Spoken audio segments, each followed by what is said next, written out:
नमस्कार, आदाब। आपके साथ मैं स्मिता शर्मा हूं और आप देख रहे हैं मेरा YouTube station Smita Sharma journalist. दोपहर के 1:30 हर रोज की तरह हम एक बार फिर से हाजिर हैं आपके सामने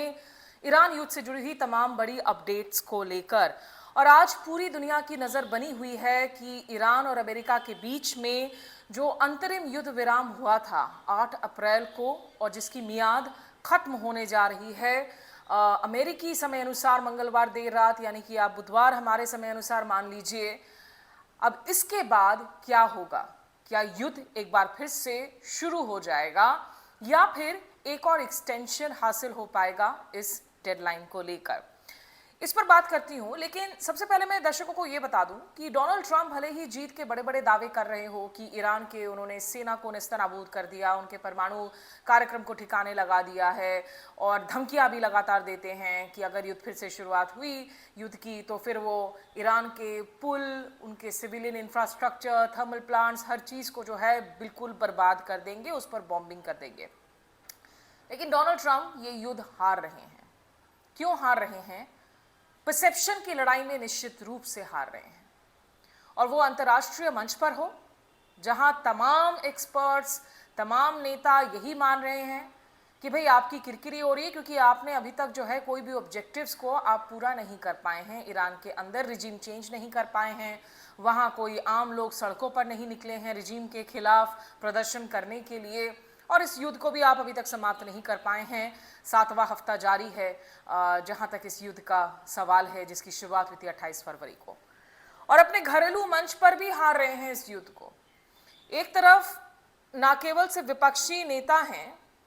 जो कह रहे हैं कि डोनाल्ड ट्रंप को इम्पीच किया जाना चाहिए अंडर 25th अमेंडमेंट, क्योंकि वो नरसंहार की भाषा का इस्तेमाल करते हैं अपने तमाम पोस्ट्स में कि ये युद्ध जो है वो अवैध है। इजराइल को लेकर इतने स्ट्रॉन्ग पोजीशंस एंटी इजराइल आज के पहले कभी नहीं देखी गई थी अमेरिका के संसद में, जो आज देखने को मिल रही है। भले ही वो बिल ना रोक सके हो जो युद्ध को लेजिटिमाइज करने वाली तमाम डिमांड्स हैं,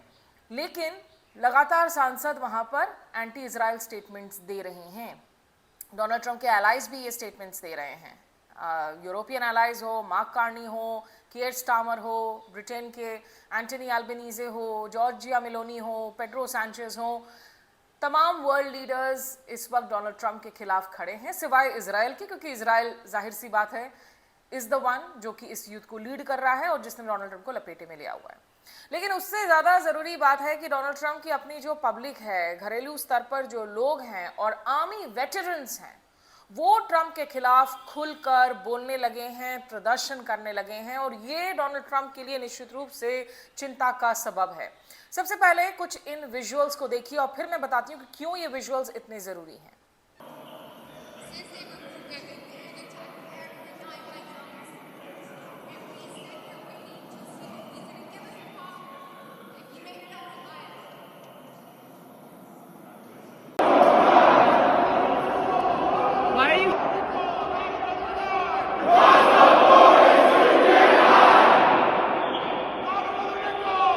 देखिए,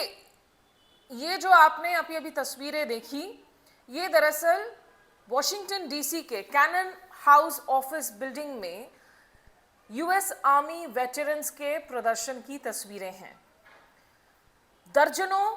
ऐसे पूर्व सेना के अफसर, कमांडर जो इराक युद्ध, अफगानिस्तान युद्ध में लड़ चुके हैं, सालों तक बैटलफील्ड को झेल चुके हैं, जिसकी वजह से उनको काफ़ी ज़्यादा इंजरीज भी हुई हैं, या फिर ऐसे परिवार वाले जिन्होंने अपने सैनिकों को पुराने युद्धों में खोया है,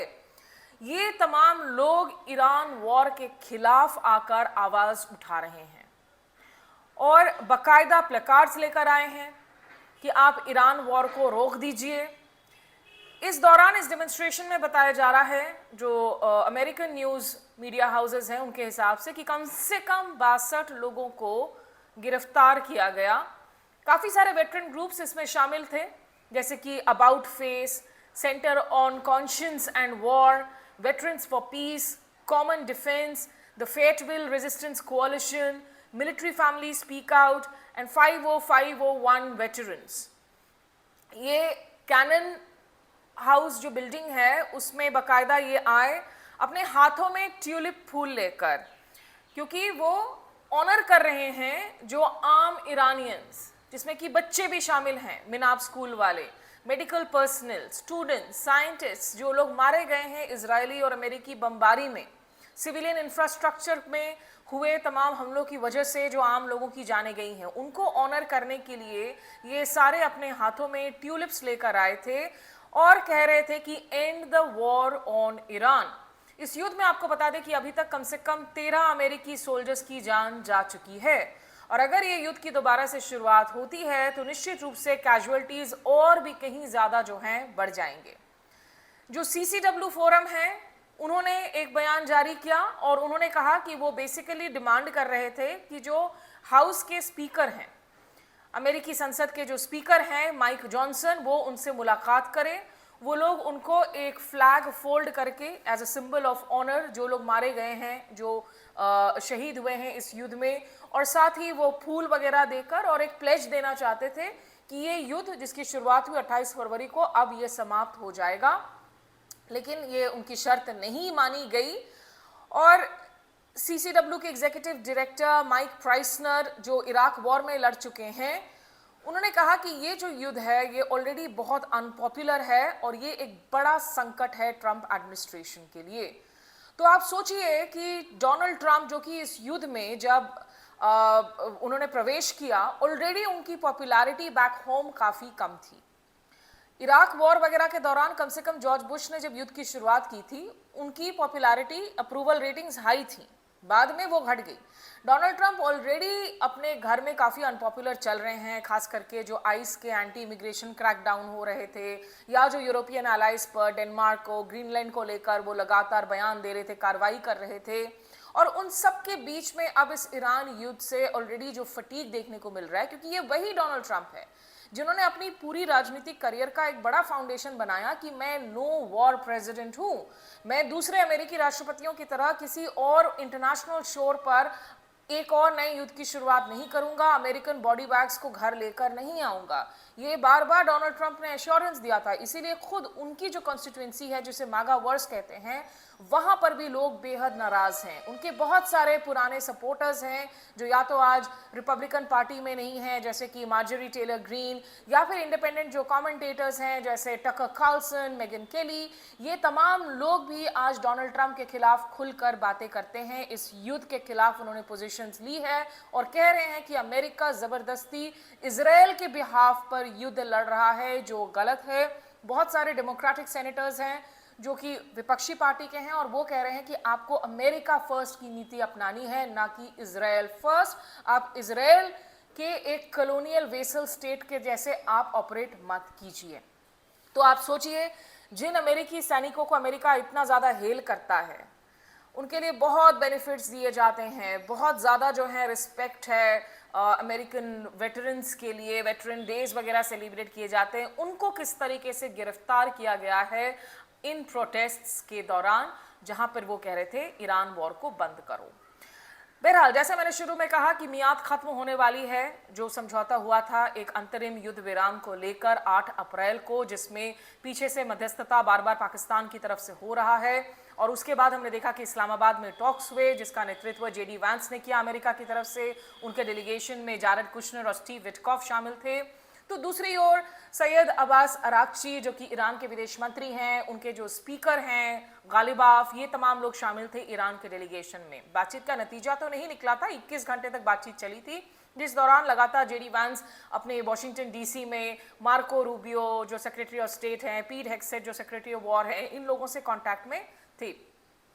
लेकिन डोनाल्ड ट्रंप एक तरफ जहां कह रहे हैं कि दूसरी राउंड की बातचीत के लिए मैं तैयार हूं, बातचीत होने वाली हूं, वहीं उन्होंने हॉर्मुज स्ट्रेट का नेवल ब्लॉकेड करवा के रखा हुआ है।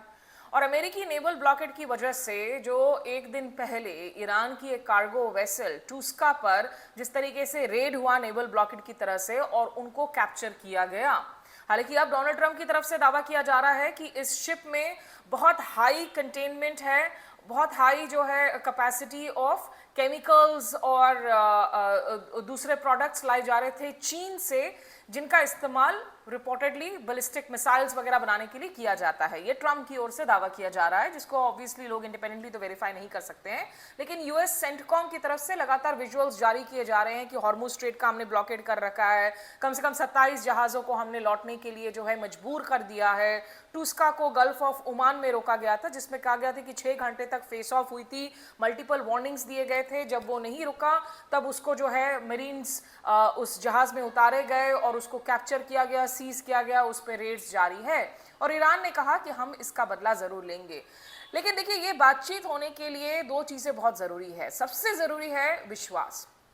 ईरानियंस कह रहे हैं कि हमारा अमेरिका के ऊपर से विश्वास उठ गया है। Americans can not negotiate in good faith. ये हमने लगातार पिछली दफा भी देख लिया, जिनीवा में जब टॉक्स हो रहे थे, इस साल 28 फरवरी को जब उसके बाद युद्ध की शुरुआत हो जाती है, या पिछले साल जब वो वापस से बातचीत कर रहे थे, लेकिन 12 दिनों का एक कॉन्फ्लिक्ट देखने को मिला था जब अमेरिका ने निशाना साधा था ईरान के परमाणु ठिकानों पर। और ईरान ऑलरेडी पहले बहुत कंसेशंस दे चुका था अपने न्यूक्लियर प्रोग्राम को लेकर, जब 2015 में JCPOA समझौता हुआ था, जिससे पुल आउट किया था डोनाल्ड ट्रंप ने 2018 में। तो ये ट्रस्ट बहुत ज्यादा जो है कम है, क्योंकि सैयद अब्बास अराक्ची ने शुक्रवार को जिस तरीके से ट्वीट किया था, इजराइल और लेबनान के बीच हुए एक अंतरिम 10 दिनों के युद्ध विराम के समझौते के बाद कि हॉर्मुज स्ट्रेट को हम खोल रहे हैं क्योंकि ये समझौता हुआ है, लेकिन तुरंत डोनाल्ड ट्रंप एक सीरीज ऑफ पोस्ट्स कर देते हैं जिसमें उन्होंने अब्बास अराक्ची को एक मुश्किल पोजीशन में डाल दिया, और जिसमें वो दावा करते हैं कि भाई हमारा तो नेवल ब्लॉकेड जारी है, देखो हमने ईरानियन शिप्स को जो है बिल्कुल सबक सिखा दिया है। अगर आप ऐसी बातें करेंगे तो जाहिर सी बात है, अराक्ची की जो भी विंडो है उनके पास available to push for any sort of negotiation या टॉक, उस क्षमता को आपने खत्म कर दिया। और अराक्ची को जो है निश्चित रूप से एक ऑकवर्ड पोजीशन में आपने डाल दिया विज़-वी जो उनके हार्ड लाइन ईरानियन कमांडर्स है IRGC के। तो इसीलिए अब अब्बास अराक्ची हो या पेजेश्कियां हो, जो भी ट्वीट कर रहे हैं, वो लगातार यही कह रहे हैं कि देखिए विश्वास नहीं है, हम कैसे बातचीत करें, हम युद्ध के लिए तैयार हैं। और दूसरी बात है, डोनाल्ड ट्रंप लगातार पिछले 24 घंटे में इतनी दफा पलट गए हैं कि बातचीत को फिर से लीड कौन करेगा अगर इस्लामाबाद में दूसरी राउंड की बातचीत हुई तो, जिसके लिए तैयारियां इस्लामाबाद में इस वक्त पूरी है। वहां सिक्योरिटी चाक चौबंद कर गया है, होटल्स को फिर से सील कर दिया गया है। माना जा रहा है कि आज अमेरिकन डेलीगेशन पहुंच सकते हैं, बुधवार को बातचीत हो सकती है। ईरानियन डेलीगेशन ने कहा है कि हम नहीं आएंगे, अभी कोई हमारी तैयारी नहीं है। अब अमेरिकन डेलीगेशन को अगर तो JD वांस लीड करते हैं तो फिर भी there is a slight chance कि शायद ईरानियंस वापस से मेज पर आ जाए, क्योंकि JD वांस उपराष्ट्रपति हैं, वो लगातार वॉर मंगरिंग नहीं कर रहे हैं, बहुत रैबिड बयान नहीं दे रहे हैं इस युद्ध को लेकर, जैसा कि मार्को रूबियो या पीट हेग्सेट देते रहे हैं या ट्रंप देते रहे हैं। और जारेड कुशनर और स्टीव विटकॉफ के आमने सामने ईरानियंस तो बैठने वाले नहीं हैं। और तीसरी जो बात है कि अगर हॉर्मुज स्ट्रेट का ये अमेरिका का नेवल ब्लॉकेड जारी रहा, ईरान ने ये तो साबित कर दिया है कि वो कोई कमजोर देश नहीं है। आप उनके हाथ बांध कर उनको निगोशिएटिंग टेबल में आने के लिए मजबूर नहीं कर सकते हैं। और अगर इस नेवल ब्लॉकेड को आपने जारी रखा, अगर टूस्का शिप को आपने सीज किया हुआ, उसको नहीं छोड़ रहे हैं, Iranians are not going to walk into the negotiating room, ये तो आप मान लीजिए। तो अगर बातचीत करनी है इस वक्त, the ball will be in America's court. Hormuz strait का आपने जो नेवल ब्लॉकेड किया है, कि आप उसमें कुछ कंसेशन देते हैं, क्या कम से कम इस टूस्का जहाज को आप रिलीज करते हैं। दूसरा, क्या JD वांस टॉक्स को लीड करते हैं या नहीं दोबारा से इस दूसरी राउंड की बातचीत को। नहीं तो आप ये मानकर चलिए कि ईरान की तरफ से कोई सीनियर डेलीगेशन इस्लामाबाद नहीं आने वाला है, भले ही पाकिस्तान लगातार संपर्क साधे हुए हो तुर्की, कतर, सऊदी, चीन के साथ में किसी ना किसी तरीके से एक बातचीत की मेज पर पक्षों को वापस लाने के लिए। और अगर बातचीत नहीं हुई तो तैयार हो जाइए एक दूसरे दौर ऑफ युद्ध के लिए, resumption of second round of the war के लिए, जिसकी एक कैटास्ट्रॉफिक इफेक्ट देखने को मिलेगी पूरी दुनिया में, जो ऑलरेडी एक ऊर्जा संकट की वजह से इतने बुरे हालत से ग्रस्त है। और अगर सेकेंड राउंड ऑफ टॉक्स हुआ, अमेरिकन नेवल ब्लॉकेड जारी रहा हॉर्मुज स्ट्रेट का, तो बाब अल मैंडेब को भी चोक पॉइंट बना दिया जाएगा येमेन के बेस्ड हुथीस की तरफ से। संकट काफ़ी गहरा है। डोनाल्ड ट्रंप इसके पहले भी आगे पीछे कर चुके हैं, बैकवर्ड फॉरवर्ड कर चुके हैं, बहुत जो है भीषण बयान देते हैं, अपिंग दी एंटी करते हैं, रेटरिक का इस्तेमाल करते हैं। उसके बाद बाजार और ऑयल की कॉस्ट्स को मैनिपुलेट करने के लिए फिर थोड़े संभले हुए भी बयान देते हैं कि भाई बातचीत बिल्कुल होने वाली है, डील बिल्कुल होने वाली है, ईरान एकदम अच्छा डील हमें देने को तैयार है। एक लंबे पोस्ट में उन्होंने वापस से डेमोक्रेट्स को याद दिलाया कि देखिए Korean war, Vietnam war, world war 2 कितने सालों साल तक चला था,